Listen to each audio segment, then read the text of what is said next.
And without further ado, Peter Stull, the bike man, is going to fill us in on the history of Recumbents, which I can hardly wait to find out about. And he also has some new stuff that he's working on, and I bet you we'll hear about some of it. All right.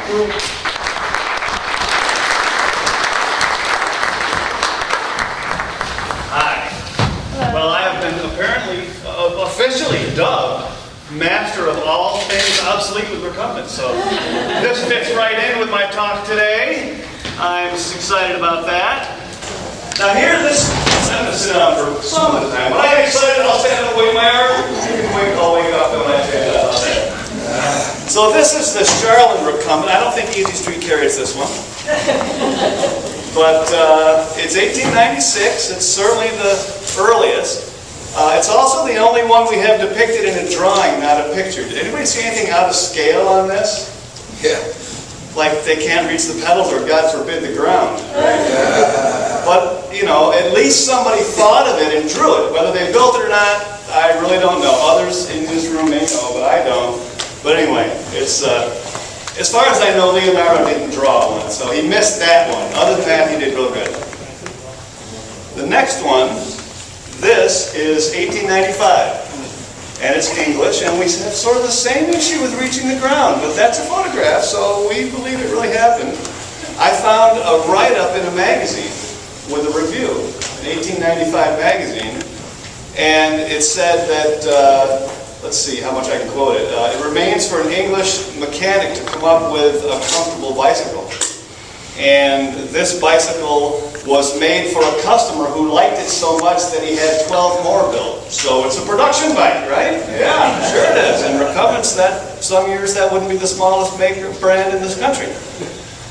And it said in the review that the rider is able to ride the rider is able to keep the wheel under perfect control.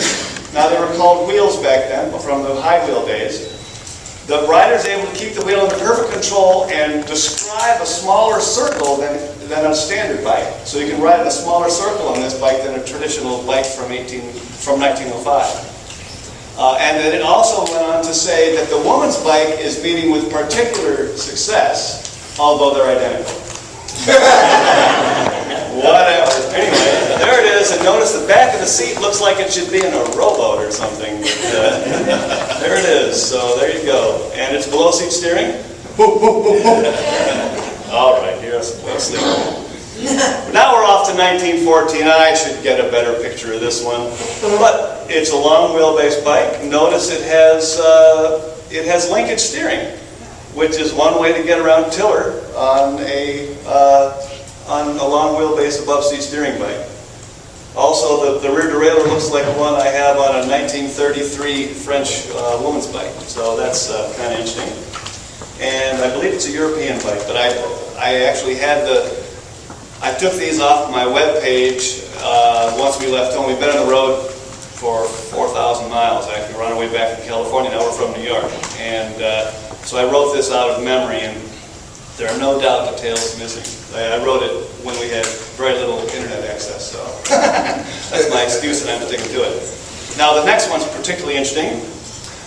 The Easy Chair bicycle is obviously built for comfort and not for speed. Okay, so we all know that recumbents are slow. This is where this started.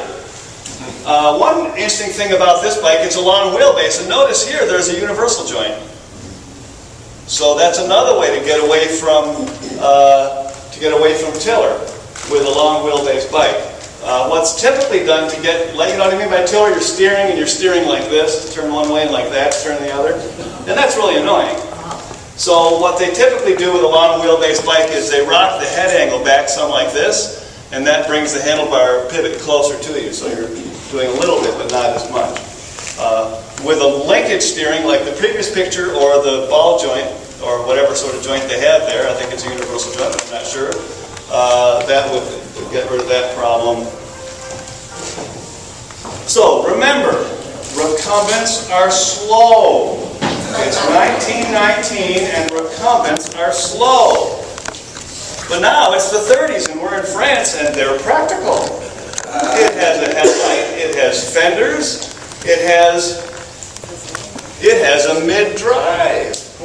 And I'm not an expert on all things antique, but that looks to me like an early Campagnolo front derailleur where you reach down and push the lever with your hand to shift it.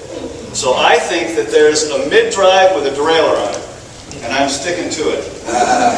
But remember, also it has a tail box. Who thought that was a new idea? Yeah, okay, nothing new really. But remember, recumbents are still slow. Except maybe in our time trials. Maybe. Now I love this picture, right? Here's the announcer and he's like, what's going on? This guy, I think he works for the track and he pushes people off the beginning of the race. He's like, what? What is this thing I'm going to push? And this guy is like, huh? You know? This guy's just, let me at him, you know? But they're all like, what is it? Well, you know, so this is 1933, and they're about to start in our race, okay? This is Francois Favour. Now, don't connect my pronunciation, please, on this bike here. Is that in the snow? No, that's on a wooden track, probably. Okay. Probably a wooden track, probably indoors. Well, probably not, I don't know if it's indoors or not. No, it's too well lit to be indoors, right? Yeah, he's wearing a jacket too. Yeah, good point. Keep her around, she's a sharp one.